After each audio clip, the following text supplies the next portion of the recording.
T, how are ye? Welcome back to the Candlelit Tales podcast, where we tell Irish myths set to original music. My name is Sorcha, and I'm one half of the sibling storytelling duo who founded Candlelit Tales. This episode continues our Fianna Saga with The Cave of Kesh, a classic adventure from this band of warriors as told by my brother Aaron. If you'd like to listen to our reflections and join in our monthly chats, and support this podcast by doing so, you can join our Candlelit crew following the links in the description. But for now, hey Aaron, tell us a story. Caves of Kesh, Conoran, they lie in the west of Ireland. And in a hill these caves stretch in like long fingers. Wide caverns, high, long and wide. An entrance majestic and marvellous. Climbing up on top of this mound, with the caves below you, you can see far and wide. There are many caves and cairns dotted across the landscape. To the west, a great cairn called after Maeve. To the north, the flat mountain Ben Bulben. And to the northeast, further still, Moitura, the plain of Moitura where those battles long ago had happened. But very close behind the caves of Kesh you'll see Carrowkeel, more cairns dotted all around. Fairy mounds of those long gone and past. Ancient and old, still today this place is revered. You can't but walk around these grounds without holding on to some form of ancestral pride. Pleased at least that those that have come before have respected the lands. But not all. For the cave of Kesh used to look down at a huge woodland spreading out as far as the sea on the west coast. Kyle Connor was a great woodland that many used to hunt in. But in the time of the Fianna, though the woods were brilliant and huge and had many wild game, there wasn't always hunting there. Fionn, being the leader of the Fianna, he was fearless. He saw no reason why you wouldn't hunt in these forests. These woodlands, after all, were bountiful, were beautiful, and he loved to be near the west coast, especially up in this area where you saw so much of the old, of the ancestors, the traces of who had come before, a memory like a dream, reminding you that this time that you're in is but a blink, and it will be gone very soon. So Fionn led the Fianna and a hunting party to the caves of Kesh. Kesh Conoran was a lovely place. You could easily stay in there, no need for creating a hovel or a hole, or trying to tie trees together to keep the wind off your back. No, you had the caves. And easy it was to light a fire in there, plenty of wood from the forest down below. And so the hunting party was made up mostly of trusted warriors of the Fianna.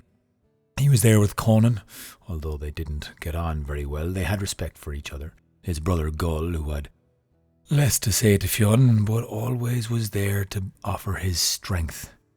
Fionn's own son, Oisin, who he dearly loved, and Fergus Fionn Vale, the great poet of the Fianna, amongst a few others that had been handpicked to come out west for the hunt. Now they left their belongings in the cave and decided to go off early the following morning, and this would be a great day's hunting. They decided to go off in pairs, each bringing their hounds with them, and going off to see how many deer they could run down, for the forests were filled with their trails, and they knew that there would be good competition. The sun was climbing from the east, and the dark clouds were brightening as the light in the sky began to wake up many numerous colours, and Fionn and Conan watched as the pairs of hunters ran after their hounds into the forests, wondering if any of them would stop their noise making. But he was curious to see which way they would go, and so held on with Conan to sit for a while, to think and to talk about strategies of hunting after the rest had gone on by. And it was while they were sitting and thinking, a strange thing happened. You see, they began to hear a strange murmur and a cackle and a laugh, a whisper, and something was calling to them. Well, they walked out of the mouth of the cave and they looked to their right, and suddenly they saw a bright light emanating from another cave they hadn't seen before. They looked at each other, knowing that cave hadn't definitely been there. The mouth, now wide open, it seemed a strange thing that they hadn't noticed. After all, there were so many mouths of this cave that one more maybe they just had not seen. Conan muttered, "This is something wrong altogether, and we should turn back now, Fionn." But Fionn was curious, and most of his men knew well when Fionn is curious, there's an adventure to be had, or there's some form of downfall to be suffered and endured. Conan worried for the latter, but Fionn's feet went to the mouth of this glowing cave, and he saw a beautiful holly tree at the entrance. And he ushered Conan to come over to him. He peered inside. "Now, Conan, would you look at this? Can you take your eyes off these three women inside? I'm transfixed by their movements and limbs, curves and elegant whims." Well, when Conan came to the mouth of the cave, he was transfixed, all right. There were three of the strangest women he'd ever seen, sat in the middle of the cave, turning and twisting and pulling yarn from wool on the ground, and twisting and turning it around in yarn, and pulling and twisting and turning, and singing and calling and humming along with each other as they did. These three sisters had long, bushy, scraggly black hair, bright, wide eyes, and smiles that reached almost their ears. Their long limbs were 4 times longer than their slim, curvaceous bodies. Their long, twisted fingers 4 times longer than anyone's normal fingers. And they didn't quite see their toes, but they suspected as much. And as they laughed and sang, Fionn could be sure he could see fangs, not teeth, in their mouths, although big, broad lips were licked as they began to sing and then suddenly invite them in. One sister stopped her spinning, one stopped her plying, and one stopped her pulling from the wool, and all looked with long necks reaching around, all the way around, the way an owl would turn almost, to see Fionn and Conan standing at the entrance. They called them sweetly by their first names. "Oh, come in, young Fionn and Conan. The great warriors of the Fianna, come in." And the three voices chorused together, "Come in, come in, come in."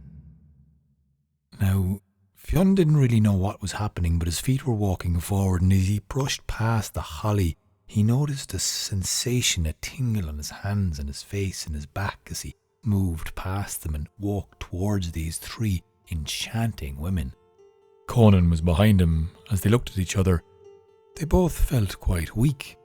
Then, in presence of these 3 grand women who were walking around them, still humming and singing their names and twisting their long limbs around them, softly moving their hands, lightly lingering their fingers over their cheek, shoulders, elbows and knees, and as they began to feel a tight squeeze, they realized that their hands and feet, knees and elbows were now entwined and tightly tied together. The 3 women laughed and cackled, and in the laughing and the howling and the shrieking, their jaws opened so wide it nearly looked like they had fallen on the floor, and all pretense of beauty was disposed of, and suddenly Fionn saw them for the dark, hag-like monsters that they were. The spell that they had woven, they had spun around them, would not easily be broken, and suddenly Fionn McCool and Conan Whale were picked up and placed in the high corner of the cave, tucked away and forgotten about, as Bran and Skjolan began to whimper and bark outside. "I wonder, will any of them not come in here?" said Conan. "Maybe we can warn them." Fionn sighed, realising all his strength had been weakly taken out of him by the touches and the glances of their evil bodies and spells. They had managed to suck every bit of energy from him. "If I could call, I would, Conan. I would sound it now, but I can't muster the strength to even howl. I hope some of them see our hounds outside and take that as a warning." The hounds whimpered and barked quietly. The cave of Kesh was on the lands on the she mound of King Conoran, a king of the Fae, one of the Tuatha, who had turned his back on the mortals who had pushed him out and down. He was no fan of their culture, creativity. He liked not their fire festivals or their hunting parties, and especially did he detest the Fianna, who sought to hunt in his woodlands, around his caves, around his she mound. Well, he had beckoned his 4 daughters, only 3 of them coming at the time, Chavog, Killen, and Iran, the 3 daughters who had agreed quite humbly and meekly, and with sheer delight, to go and catch Fionn McCool and his band of the Fianna, drag them into the caves of Kesh, and lure them into the other world beyond the veil, and devour them head to toe. The 4th daughter, Irnoch, was not there at the time, but she might come back by the end of the story. King Conoran wouldn't do it himself, of course, but he was so fed up of these mortals coming his way and taking pride in knocking his trees, trespassing over his lands, eating his wild game. And when he stepped in beyond and through the veil, he felt nothing but contempt for the mortals who didn't keep this land well enough. They had no respect. They had no duty of care. They were letting it all fall apart. And he would capture, he would torture, he would kill the great leader of theirs, the fine Fionn McCool. He laughed, he howled. A gleeful sound echoed all around the woodlands of Kyle Connor. And some of the Fianna heard it, and some carried on. Oisin and Fergus Fionn thought to turn back earlier than they had planned to. And when they came and saw Bran and Skjolan whimpering with their tails down, Oisin knew something was wrong. Of course it was. His father's hounds wouldn't leave his side. But when he peered inside this strange cave he hadn't noticed before, and the holly branches hung down low over the door, he saw 3 strange-looking women, weaving and spinning, pulling and plying wool from the ground, and in that way of doing the hypnotizing movement made him walk on in with Fergus Fionn close behind him. And they landed, tied up, right next to Conan and Fionn. Fionn sighed to see his son land down beside him, rolling his eyes as his son tried to explain that he was just coming in. He knew something was wrong, but he tried to save him. And one by one, every single one of the hunting party did the same. Until there was an entire pack of hounds outside the mouth of this cave, with enchantment spilling all out from it. And every one of the Fianna who came in to spy, to sense the danger, were lured in and treated exactly the same way. Until, that is, Gull MacMorna came. For Gull had taken no partner that morning. He'd woken up gruffly, not a kind word to be had for anyone. He was simply wanting to quench his thirst as he left the hunting parties dividing up in between their twos to go get a drink of water and bring his own hound down to get a head start and go hunting for the day. That had all gone fairly well, he'd thought. He'd taken down 2 doe and a full stag all by himself. But now he'd heard strange sounds coming from the cave of Kesh. On returning, he saw the hounds outside the cave.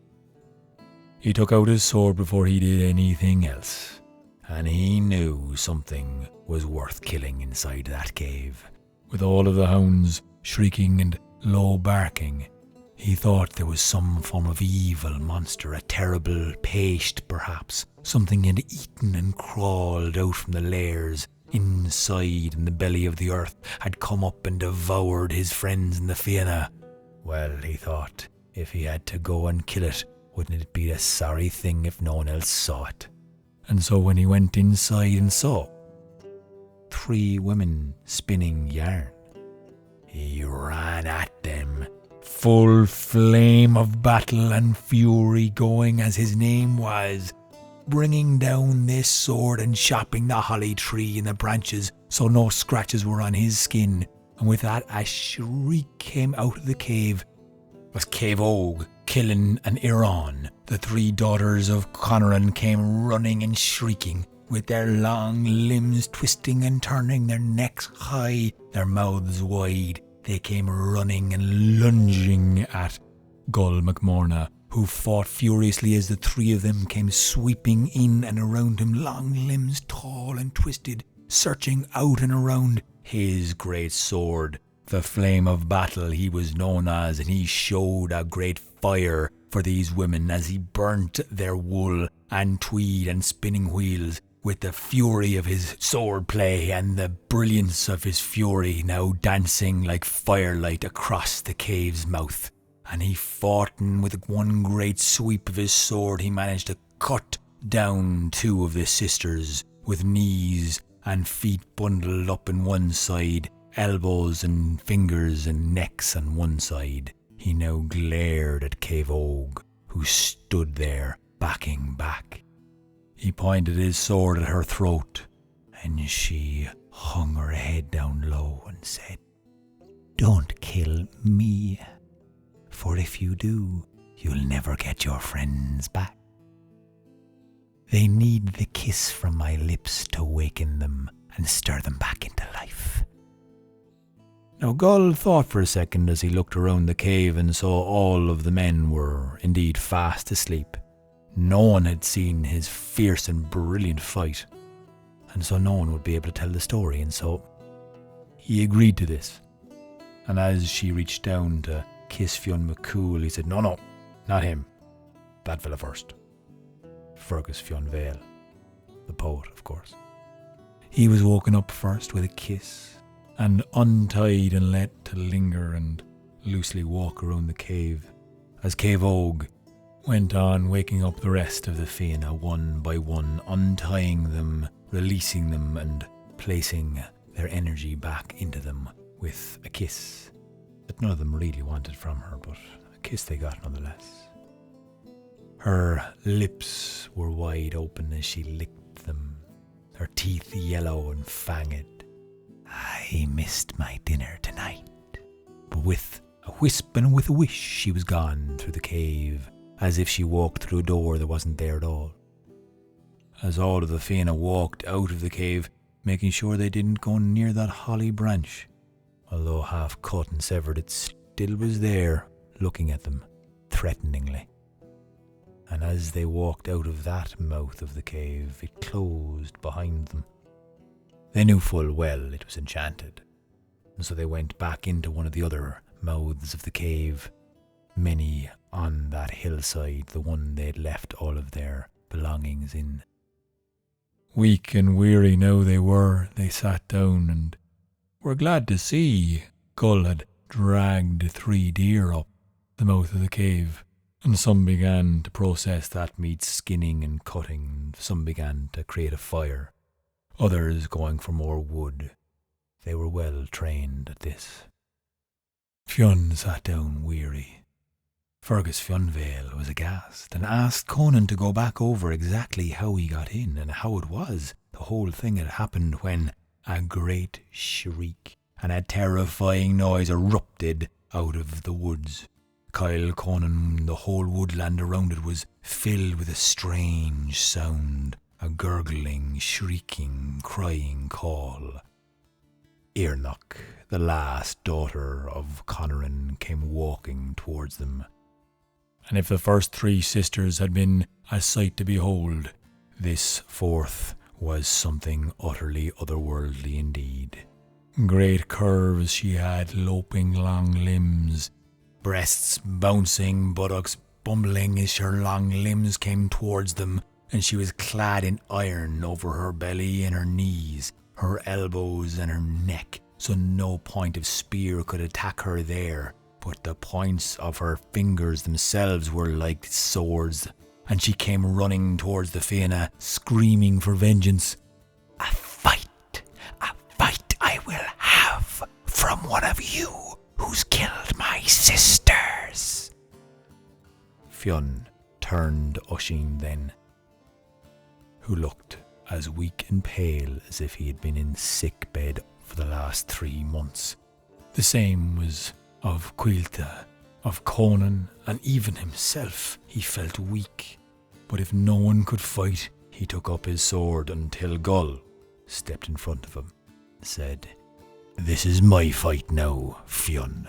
You sit your arse down." And sure enough, though Fionn didn't actually like Gull all that much, he did respect him and have a fierce loyalty to the man who showed him fierce loyalty too. And so Gull took out his sword and rushed at Earnoch, the final daughter of Conoran. And there by the mouth of the caves of Kesh, a deadly fight was had. Up and down and around the place they fought, her fingers acting like swords, piercing and darting with terrible speed. But Gull stood firm like a great stone in the middle of a river, with the washing and the crashing of her attacks coming and landing, but him standing firm behind his shield, parrying and defeating every attack she placed on him, until finally, with one movement pushed forward, she fell backwards, and a great roar rose up from the Fianna. She howled with anger and rushed and lunged forward, only to be impaled upon the sword of Gull MacMorna. She fell with her scraggled hair, twisted limbs, and crying mouth, crying out for her father who had never been by her side all the years of her long, long life. And he had sent his final daughter to her death. Conoran turned away from watching the fight and went darkly back through the vale as the Fianna turned away from the cave of Kesh. And from that day forward, Fionn told no one to hunt near the caves of Kesh. And of course, on the way back, Fergus Fionvale created a great poem to speak of the one and only Gull MacMorna, the flame of battle, and his brilliant deeds in fighting and defeating the daughters of Conoran in the caves of Kesh. Which was, of course, exactly what Gull MacMorna wanted all along.